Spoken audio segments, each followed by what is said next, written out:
আধা ঘন্টা মোবাইলটা না ব্যবহার করলে ক্ষতিটা কি? 1 ঘন্টা মোবাইল না করলে, ব্যবহার না করলে এখন বাংলাদেশ কাইতেই যাবে। তাইলে কিছুটা সময় যতক্ষণ পর্যন্ত এই বড় মোবাইল থেকে নিজেকে আলাদা না করা হবে, যার মধ্যে আমাদের সারা পৃথিবী বিখ্যাত শেখুল ইসলাম আল্লামা তাকি উসমানী দামাত বারাকাতুহুম, তিনি ফতুয়া দিয়েছেন এই বড় মোবাইল দ্বারা যে গুনাহ থেকে বা মোটেই বাঁচতে পারে না, তার জন্য এই বড় মোবাইল ব্যবহার করার কোনো অনুমতি নেই। এক মুসলমান তার সকল কিছু ব্যবহারের ক্ষেত্রে হালাল হারামের কিছু নাই, জায়েজ না জায়েজের কোনো বিধান নাই। আমার মন চাইলেই হলো। আল্লাহ আমাদেরকে হেফাজত করেন। আমরা স্বপ্ন দেখছি, এই শক্ত কথা, এই কঠোর, এই ধমক, এর বিনিময়ে উদ্দেশ্য ঝগড়া করা না। আলহামদুলিল্লাহ একটা স্বপ্নে আছি, স্বপ্নটা হলো আগামীর পৃথিবীতে ইসলামের বিজয় হবে, আগামীর পৃথিবীতে কালেমার পতাকা উড়বে। ষড়যন্ত্র যেমন খুব গভীর, ইনশাআল্লাহ ইমানের বিজয়ও খুব কাছে। রাত্র যত গভীর হয়, এটা কিন্তু বিপরীতে শান্ত নাও যে সকাল কাছায় গেছে।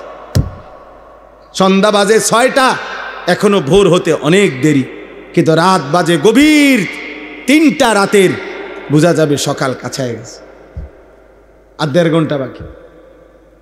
এই জন্য চারিদিকে ইসলাম বিরোধীদের চক্রান্ত, ষড়যন্ত্র, হুমকি ধমকি।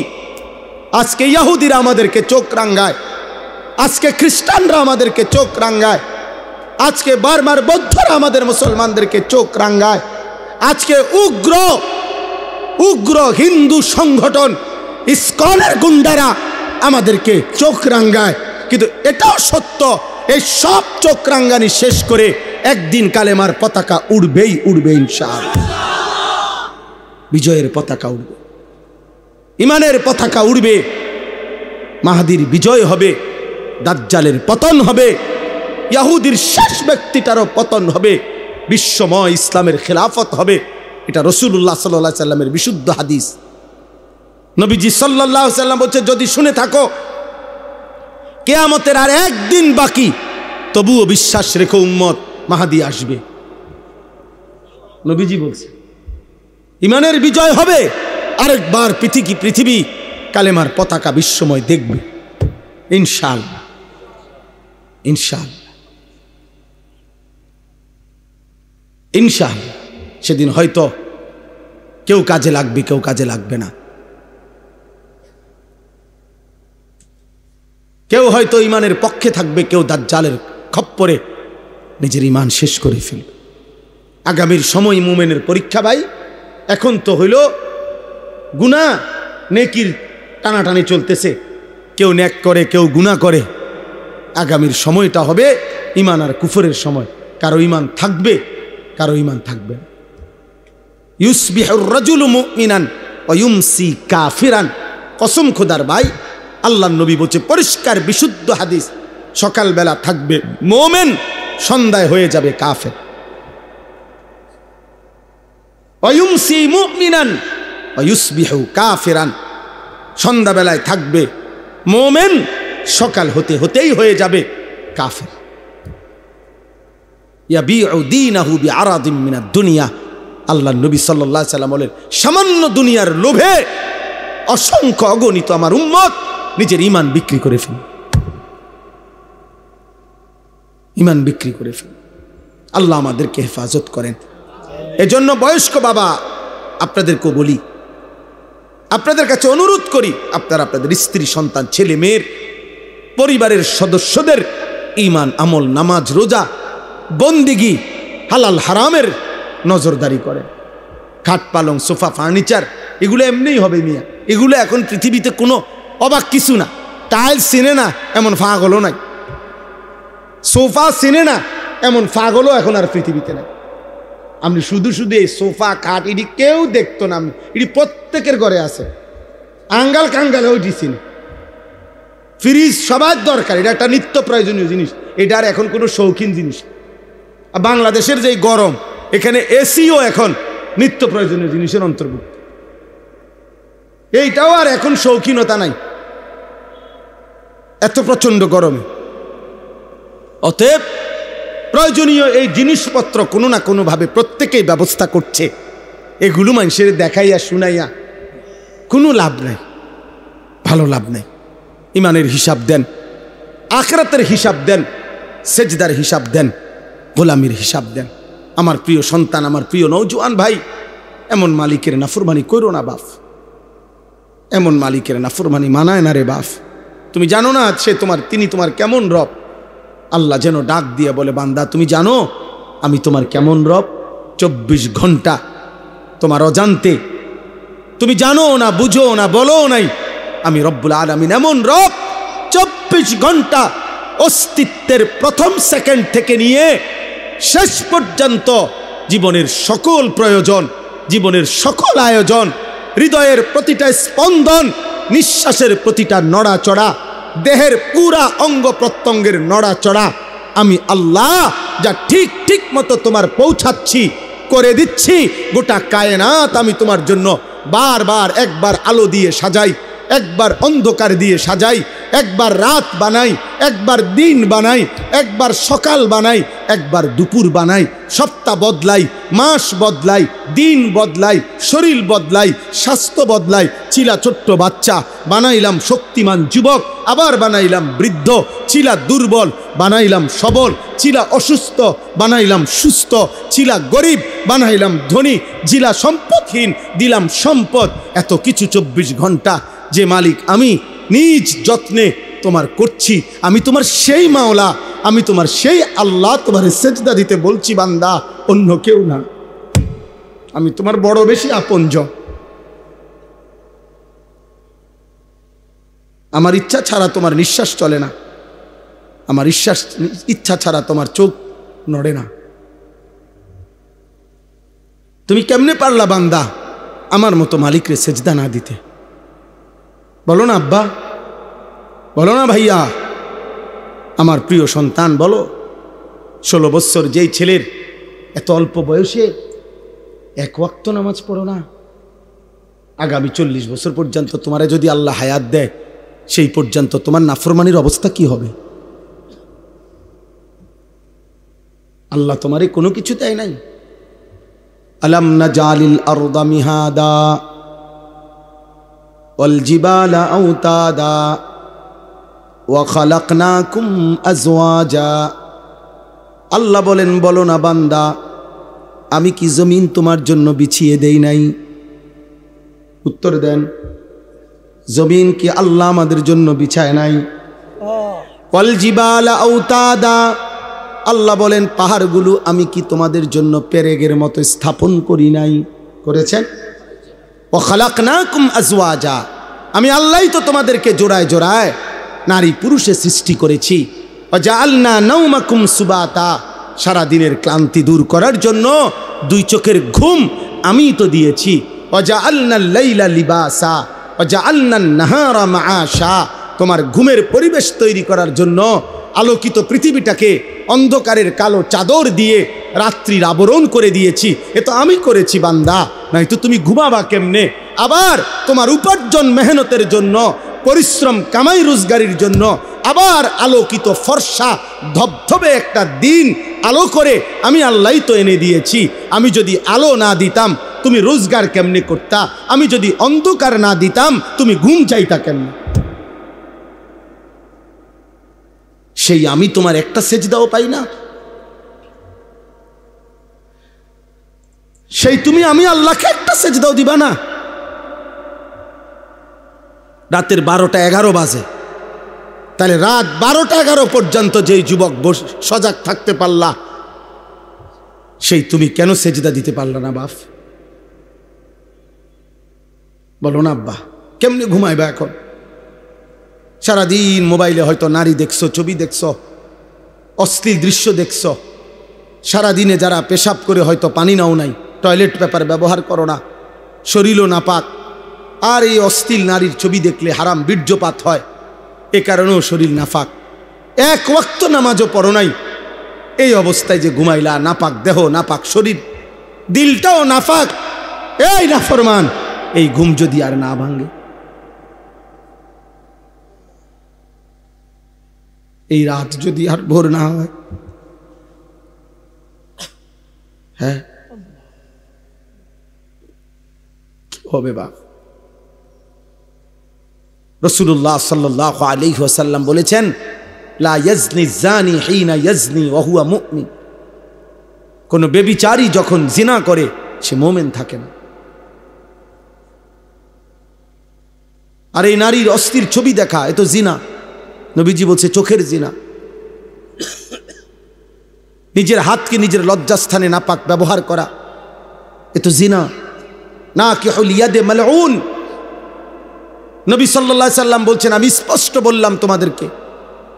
নবীজি বলছে নিজের হাত যে নিজের লজ্জাস্থানে নাপাক ব্যবহার করে, হারাম বীর্যপাত করে, আল্লাহ রাসূল বলছে সে মালউন, অভিশপ্ত।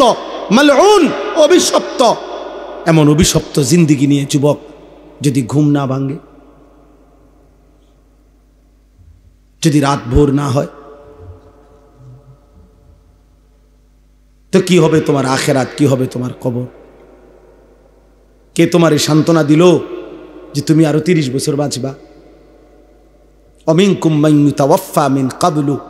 আল্লাহ বলেন আমি কিন্তু বান্দা সকলকে বৃদ্ধ বয়স পর্যন্ত পৌঁছাই না। আমার এই মুরব্বী হুজুর তো তিনি বৃদ্ধ হইছে বলে আমরা সবাই বুড়ো হব না? আল্লাহ বলে না বান্দা, আমি অনেককেই তার আগেই মৃত্যু দিয়ে ফেলি। দেয় মৃত্যু, কথা বলে না? 3 শেষ, আবার আর অল্প একটু। 3 দিনের বাচ্চা কবরে যায়? 3 বছরের বাচ্চা কবরে আছে? 3 মাসের বাচ্চা কবরে আছে? তাইলে আমার প্রিয় বন্ধু মাওলানা মোতালেব হোসাইন সালেহী, বাংলাদেশের একজন অন্যতম বক্তা, আলেমে দ্বীন, ওর একটা মেয়ে বাচ্চা হয়েছে আজকে 1 মাস। 1 মাসের বাচ্চা।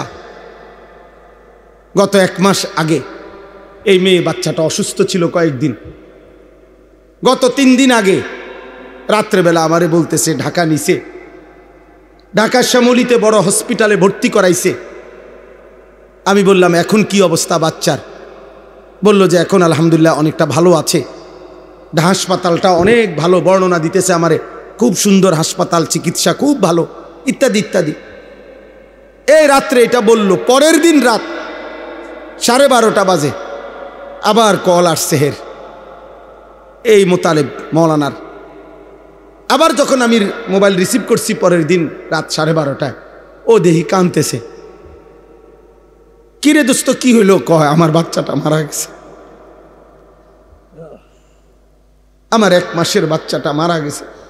2টা ছেলের পরে একটা মেয়ে হইছে, বড় বেশি আদরের মেয়ে হইছিল,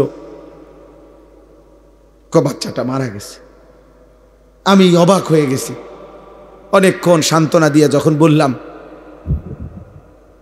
হৃদয় বিদারক কথা যেটা, যে আমি যখন তাকে বললাম যে এখন তুই কই, বাচ্চাটা কোথায়, এখন কই তোরা? ও তখন বলতেছে যে আমি ঢাকা থেকে রওনা দিছি, আমার মৃত বাচ্চা আমার কোলে, আমি বাচ্চাটারে কোলে নিয়ে আসি, আমার বাচ্চা আমার দিকে তাকায় আছে। আচ্ছা ভাবেন তো, 1 মাসের এই বাচ্চা কোলের যেই বাবা সেই ঢাকা থেকে লাকসাম পর্যন্ত আসছে, এমন মৃত বাচ্চা 1 মাসের কোলে নিয়ে এই বাবার কলি যায়, তখন কেমন অবস্থা হয়েছে? ওই গর্ভধারিণী মায়ের হৃদয়ের অবস্থা তখন কি হয়েছে?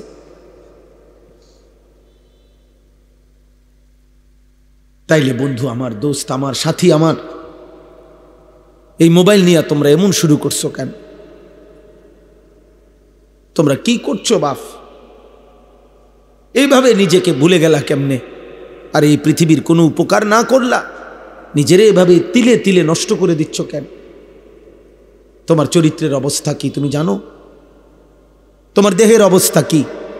তোমার চেহারার হালাত কি? চুল রাখছো মুশরিকের মতো, শরীর নাপাক করে রাখো। আহা, আল্লাহ তোমাদের উপরে দয়া করেন, আল্লাহ তোমাদের উপরে রহম করেন। এটা কেমন জীবন আব্বা? 1 ওয়াক্ত নামাজ পড়তে মন চায় না, কেমন জীবন? কোনো দিন মালিকের নাম আসে। আজকে আমি মসজিদে জুমার নামাজে আমার জুমার বয়ানের তাফসিরে বলছি, শয়তানকে শয়তান কেন বলা হয়? শয়তানকে শিন তা নুন, শয়তানের মূল অক্ষর, অর্থ হলো 24 ঘন্টা, যার প্রতি মুহূর্ত যে হক থেকে, সত্য থেকে দূরে, এই জন্য তাকে শয়তান বলা হয়। অর্থাৎ 1 সেকেন্ড যে নিজে এবং তার অনুসারীদেরকে 24 ঘন্টা যে হক থেকে, সত্য থেকে, আল্লাহর পথ থেকে সরায়া রাখতে চায়, এই জন্য তাকে শয়তান বলে। তাহলে দোস্ত, শয়তানের সিফাত যে সে নিজে এবং তার অনুসারীদেরকে আল্লাহর পথ থেকে 24 ঘন্টা সরায়া রাখতে চায়।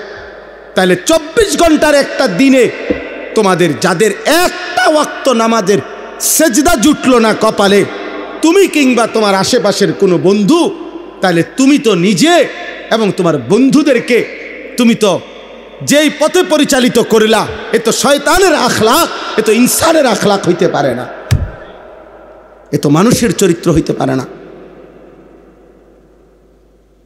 নয়তো একটা 24 ঘন্টার দিন কেমনে পার করে দিলা, যে 24 ঘন্টায় একটা সেজদাও দিলা না আল্লাহরে, একবার মুখ দিয়া আল্লাহ এই নামটা বের হইল না, এত বড় দুর্ভাগা তুই কেমনে হইলি বা, কেমনে হইলি? আমার অস্থিরতা তো এটা নিয়া, আমার অশান্তি তো এটা নিয়া, যার কিভাবে সম্ভব মুসলমানের ঘরে জন্ম নিয়ে ইমানদার মা বাবার সন্তান হয়ে, এটা কেমন ছেলে কেমন মেয়ে যার 24 ঘন্টায় একবার তার মুখ দিয়া তার রবের নাম বের হইল না?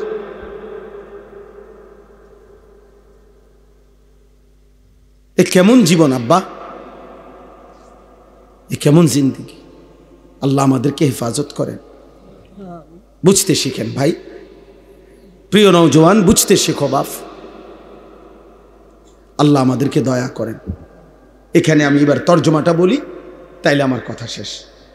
আল্লাহ তাআলা বলতেছেন, আয়াহসাবুনা আন্নামা নুমিদ্দুহুম বিহি মিন মালিন ওয়া বানিন। এই শেষ 5 মিনিট লাগবে আয়াতের তর্জমা বলতে। তর্জমা বললেই বুঝবেন, একদম সহজ কথা। আল্লাহ বলেন, আমার কিছু বান্দা ভেবেছে, কিছু মানুষ ভাবতেছে আমি যে তাদেরকে দুনিয়াতে কিছু সম্পদ এবং সন্তানাদি দিয়েছি, ভাত মাছ চাল ডাল দালান বিল্ডিং, বিবি বাচ্চা স্ত্রী সন্তান, টাকা পয়সা প্রভাব প্রতিপত্তি দুনিয়াবি, এগুলা যে আমি তাদেরকে দিচ্ছি, ওরা ভাবছে নুসারিউ লাহুম ফিল খায়রাত, আমি তাদের উপরে খুব সন্তুষ্ট হয়ে আছি, তাদেরকে আমি কল্যাণের পথে রেখেছি। টাকা পাইয়া, বাড়ি পাইয়া, ভাত তরকারি জিফুত পাইয়া ও মনে করতেছে আমার যেহেতু কোনো অভাব নাই, বিপদ নাই, রোগ নাই, ব্যাধি নাই, পেরেশানি নাই, অস্থিরতা নাই, আল্লাহ মনে আমার উপরে খুব খুশি, সন্তুষ্ট, নইলে আমি এত ভাত খাই কা, নাই তো আমি এত বিল্ডিং করি কা, আল্লাহ মনে আমার উপরে খুব রাজি খুশি। হ্যাঁ, বলেই তো, পরিষ্কারই তো বলে। বয়স্ক মানুষও তো এই কথা বলে যে হুজুর আল্লাহর রহমতে আমনগো দোয়ায়, 10 জনের দোয়ায় আল্লাহ আমারে খুব সুখে রাখছে। জিজ্ঞাসা করবেন, চাচা কি সুখে রাখছে? ওই যে আল্লাহর রহমতে 4 ফুট বিদেশ, 4টা ফুট বিদেশ, 3টা মেয়ে আল্লাহর রহমতে তাগরে বিয়া দিছি। মনে মনে আশা করছিলাম একখান বিল্ডিং করুম, আল্লাহ বিল্ডিংও দেখাইছে হুজুর, আল্লাহ করাইছে। একটা বিল্ডিং করছি হুজুর, 4টা রুম, হ্যাঁ 2টা বাথরুম, বাথরুম দিয়ে হুজুর আল্লাহর রহমতে আমনগো দোয়ায় টাইলস। আল্লাহু আকবার, আল্লাহু সাসার কপাল, কত বড় কপাল নিয়ে উনি আসছে পৃথিবী। ওনার পূর্বপুরুষ মাটিতে পেশাব করত, আর উনি এখন আল্লাহর রহমতে খাস দোয়ায়, আমরার দোয়ায় উনি এখন টাইলসে মুতে। আল্লাহ পাকের দয়া আপনার উপরে। বিকাল টাইম হইলে হুজুর আল্লাহর রহমতে চা দোকানে বসে থাকি, বন খাই, বিড়ি খাই, গপ মারি, যে দূর শল্যে কুলায় টেলিভিশনে নাচ গান দেখি। আগে তো আর সেই দিন নাই, সাইয়েই থাই শুধু, আর পুরান কথা মনে করি।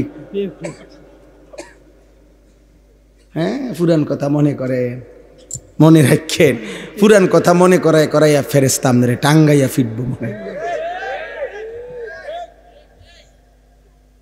এগুলো মুমিনের সুখের কথা। এক ইমানদার এই সুখের কথা শুনাইলেন, এগুলো তৃপ্তি মুমিনের। আয়াহসাবুনা আন্নামা নুমিদ্দুহুম বিহি মিন মালিন ওয়া বানিন। আল্লাহ বলেন আমার বান্দা ভেবেছে আমি যে তাকে দুনিয়ায় কিছু সম্পদ আর সন্তান দিলাম, এই কথা ভাবছে সে আমি তাকে কল্যাণের উপরে রাখছি। বাল্লা ইয়াশউরুন, আল্লাহ বলে না বান্দা তারা বুঝে নাই। দুনিয়ায় কাউরে অর্থ দিলে, সম্পদ দিলে, মাল দিলে, ক্ষমতা দিলে, বিবি বাচ্চা নাতি নাতনি দিলে আমি তার উপরে সন্তুষ্ট, এই কথার প্রমাণ বহন করে না। যদি অর্থ সম্পদ, মাল আর ক্ষমতা, যদি বিবি বাচ্চার পরিবার, এটা যদি আমি আল্লাহর সন্তুষ্টির চিহ্নই হতো, তাইলে এগুলো তো আমি কাফের বেঈমানকেই বেশি দিছি নাকি? আমাদের এখানে আমরা যারা বসছি এখন, আমরা যদি প্রত্যেকেই আমরা যদি 30 তালা কইরা এই বাংলাদেশে একটা বিল্ডিং শেষ করি, মনে করেন কাম আজকে মনে করেন বিকালে আমগো 30 নম্বর তালার সবার ছাদ ঢালাই দিলাম, তো আপনি খবর নিবেন আজকা, তো শুনবেন ইউরোপ আমেরিকায় আজকে এই পরিমাণ মানুষ হয়তো 200 নম্বর তালার ছাদ ঢালাই দিছে। হ্যাঁ, তো আপনি যে আরো তো 170 তালা ফিসে পড়ে গেলেন, হেডি কোন সময় ছাদ ঢালাই দিবেন? কথা বুঝেন নাই আমার? দুনিয়া মুশরিকের সমপরিমাণ হবে না তো বাপ, কাফেরের সমপরিমাণ হবে না তো বাপ, দুনিয়া বেঈমানের পরিমাণ হবে না। ওদের সমপরিমাণ অস্ত্র কিনে আমরা ওদের সাথে যুদ্ধ করতে পারবো না। ওদের সমপরিমাণ শক্তি, দুনিয়াবি শক্তি দিয়ে আমরা ওদের সাথে লড়াই করে পারবো না। 1450 বছর ইসলাম কাফের মুশরিকদের সমপরিমাণ অস্ত্র দিয়ে কোনোদিনও যুদ্ধ করে নাই, সমপরিমাণ জনশক্তি দিয়েও, জনবল দিয়েও যুদ্ধ করে নাই। প্রতিবার মোমেনের বিজয় হয়েছে মহান আল্লাহ পাক রব্বুল আলামিনের শক্তিতে। প্রতিবার বিজয় দিয়েছেন আল্লাহ। প্রতিবার মোমেন তার রবের সাথে সম্পর্ক করেই সেজদার শক্তিতে, ইমানের শক্তিতে, কালেমার শক্তিতেই মহান আল্লাহর দয়ায় প্রতিবার ইমানের বিজয় হয়েছে। অতএব দুনিয়া হিসাব মিলাইলে হইতো না। আমাগরে আল্লাহ কাফেরদের সমপরিমাণ দুনিয়া দিবে না, এটা আল্লাহর ওয়াদা, এটা আল্লাহর ওয়াদা, আল্লাহর ওয়াদা। আমরা দেশের ধনীও ধনী আর ইউরোপ আমেরিকার ধনীও ধনী। আমরা দেশের 7 তলা বিল্ডিংওয়ালা যদি মনে করে ধনী, ইউরোপ আমেরিকাতে 7 তলা বিল্ডিংয়ে ছাগলও পালেন। আমরা দেশের প্রাইভেট কার চালানোওয়ালা যদি মনে করে ধনী, তো জাপানে, ইউরোপে প্রাইভেট কারের মধ্যে ছাগল টানে। আমারে বলছি, এটা সত্যই কথা। কাজেই দুনিয়া বিয়েগুলো কি নয়, মূল সফলতা নয়, সন্তুষ্টি আল্লাহর নয়। তাহলে আল্লাহর সন্তুষ্টি কিসের মধ্যে? এই শেষ কথাটা আল্লাহ বলছে, যার মধ্যে 4টা জিনিস আছে তার প্রতি আল্লাহ সন্তুষ্ট হয়ে আছে। কয়টা জিনিস? 1, ইন্নাল্লাযীনা হুম মিন খাশিয়াতি রাব্বিহিম মুশফিকুন। হৃদয় যার আল্লাহর ভয়ে কম্পিত, হৃদয়ে যার আল্লাহর ভয়, আল্লাহ তার প্রতি সন্তুষ্ট হয়ে আছে।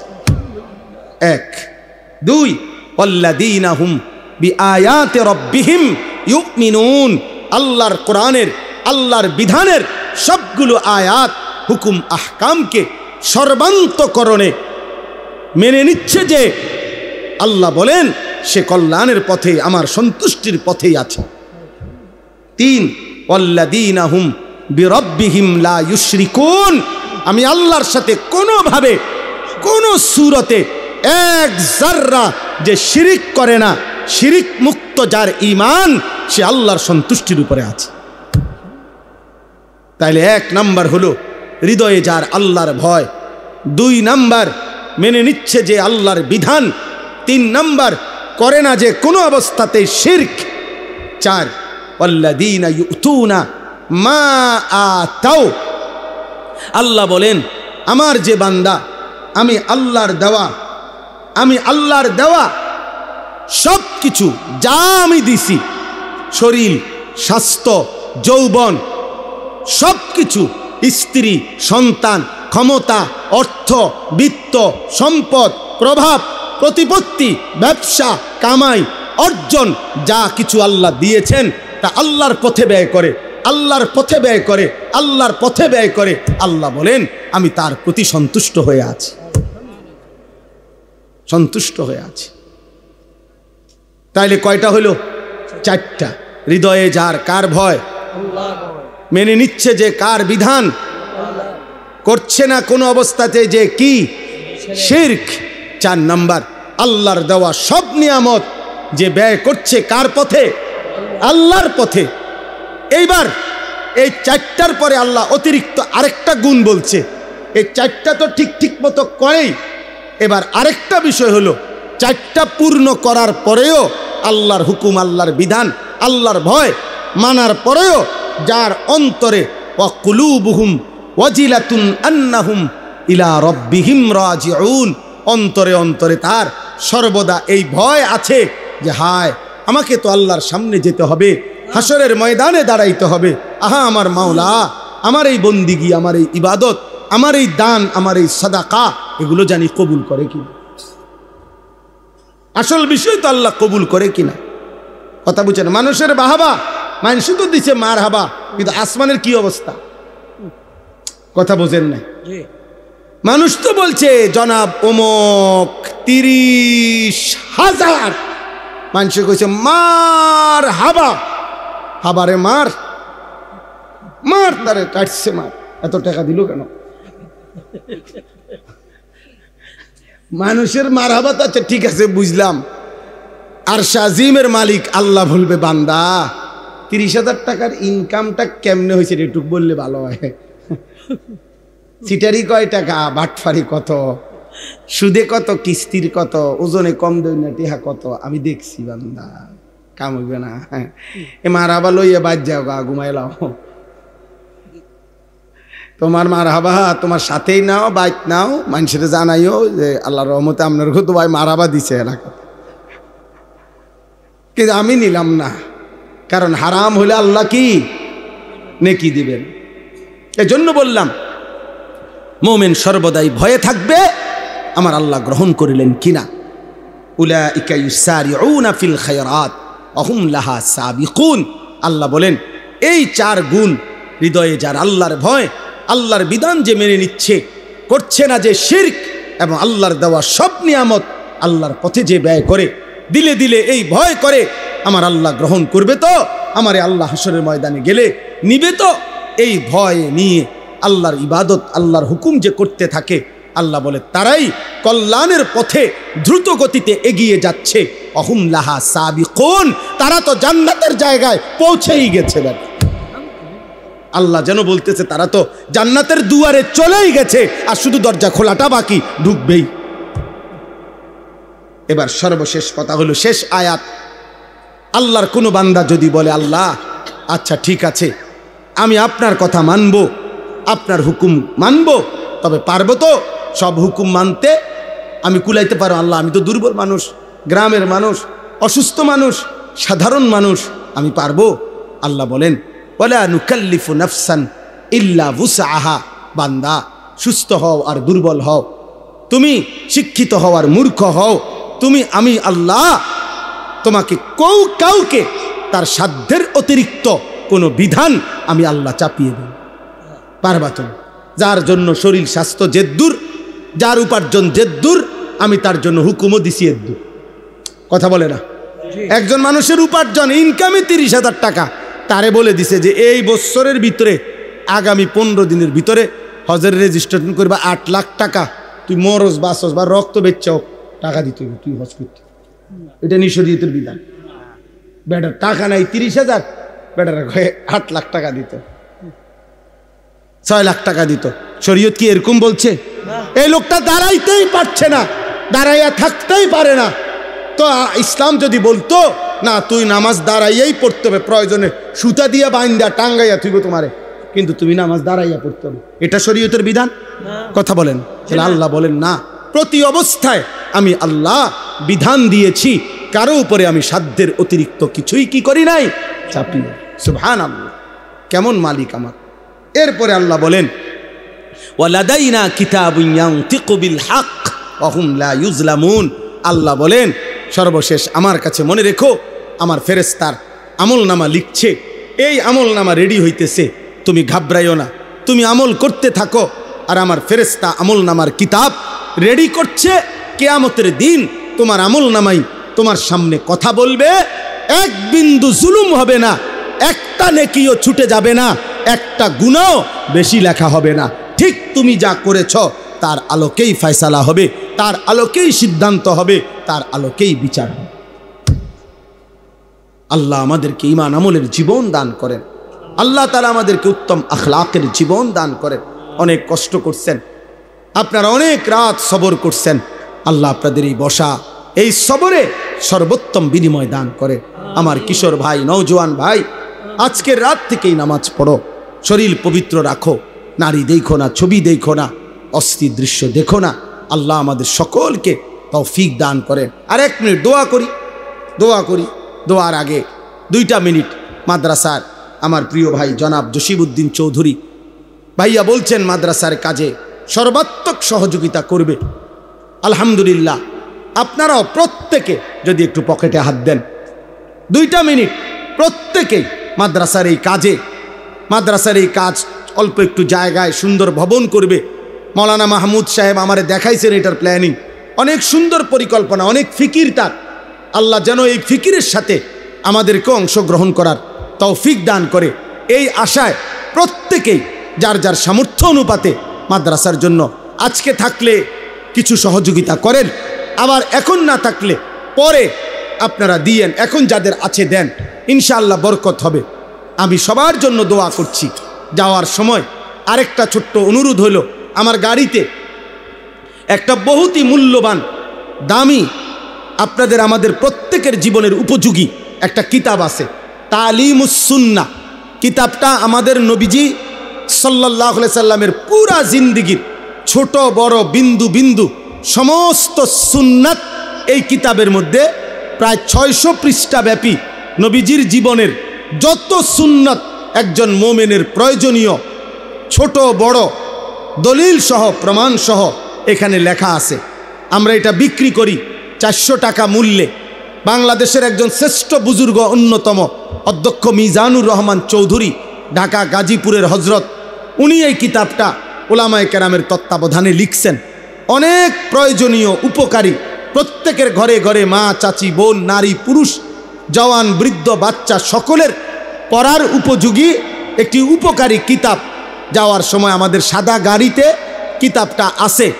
যাদেরই সুযোগ হয় 400 টাকা মূল্যে কিতাবটি কিনলে আপনার অনেক ফায়দা হবে। নবীজির একটা একটা সুন্নাত শিখতে পারবেন। আল্লাহ আমাদেরকে তৌফিক দান করেন। আর কিশোর নওজোয়ান ভাই, আগামী 6, 7, 8 মানে এই বৃহস্পতি, শুক্র, শনিবার আগামী সপ্তাহ যেটা আসতেছে, ওই দিন 3 দিন ব্যাপী আমার যেই মাদ্রাসায় আশরাফুল উলুম ময়নামতি, সেখানে স্কুল, কলেজ, ইউনিভার্সিটির কিশোর যুবক ছেলেদের জন্য 15 থেকে 30 বছর বয়সী যেই সমস্ত ছেলে, তাদের জন্য 3 দিন ব্যাপী প্রশিক্ষণ কোর্সের আয়োজন করা হয়েছে। গত 3 মাস আগেও একবার হয়েছিল, এখন আবার হবে। অজু, নামাজ, সূরা, কেরাত, দোয়া, কালাম, ঈমান, আমল, আকীদা, চরিত্র গঠনমূলক বিষয়াদি একদম হাতে কলমে প্র্যাকটিক্যাল শেখানো হবে। এজন্য যাদের সুযোগ হয়, আমাদের এটা বিজ্ঞাপন আকারে দেওয়া আছে, আমাদের বিভিন্ন মোবাইলে পাওয়া যাবে, মাওলানা মাহমুদ ভাইয়ের কাছে এটার তথ্য পাওয়া যাবে। যাদেরই সুযোগ হয় আমাদের এই কোর্সে, স্কুলের ছেলে, কলেজের ছেলে এখন পড়ে বা পড়ে না, তাদেরকে অংশগ্রহণ করার আবেদন করলাম। আল্লাহ আমাদেরকে তৌফিক দান করেন। আলহামদুলিল্লাহ রাব্বিল আলামিন। মাওলায়ে করিম আপনি মাফ করে দেন, রব্বে করিম আপনি মাফ করে দেন, মেহেরবান মাওলা মাফ করে দেন। আজকের এই সবটা আয়োজনে আপনি বরকত দান করেন। আল্লাহ যে যেভাবে অংশগ্রহণ করেছে আপনি উত্তম বিনিময় দান করেন। সমস্ত কবরবাসীদেরকে মাফ করে দেন। কিয়ামত পর্যন্ত কবরের আযাব মাফ করে দেন। কবরগুলোকে জান্নাতের টুকরা বানিয়ে দেন। আমরা জীবিত যারা আছি আমাদেরকে ঈমান আমলের উপরে তৌফিক দান করেন। আল্লাহ এই রাত গভীরে অনেক কষ্ট করে দূর দূরান্তের বাবা, ভাই, নওজোয়ান এতটা গভীর রাতে অপেক্ষা করেছিল, শুনেছিল, বসেছিল। এখন আবার ঘরে ফিরছে। আল্লাহ প্রত্যেককে সহি সালামতে নিরাপদে যার যার গন্তব্যে ফেরার তৌফিক দান করেন। আল্লাহ প্রতিটা যুবককে সেজদাওয়ালা নামাজি বানিয়ে দেন। বাবা চাচাদেরকে আরও বেশি নেক আমলের তৌফিক দান করেন। মা বোনদেরকে পর্দা পুশিদা দান করেন। আল্লাহ আমাদের সকলকে কবুল আর মনসুর করেন। আল্লাহ জসিম ভাই সহ আরও যে কয়েকজন মেহমান এখানে এসেছেন এবং হযরত উলামায়ে কেরাম যারা এসেছেন, আল্লাহ প্রত্যেককে উত্তম বিনিময় দান করেন। আল্লাহ আমাদের সকলকে মাফ করে দেন, ঈমান আমলের সাথে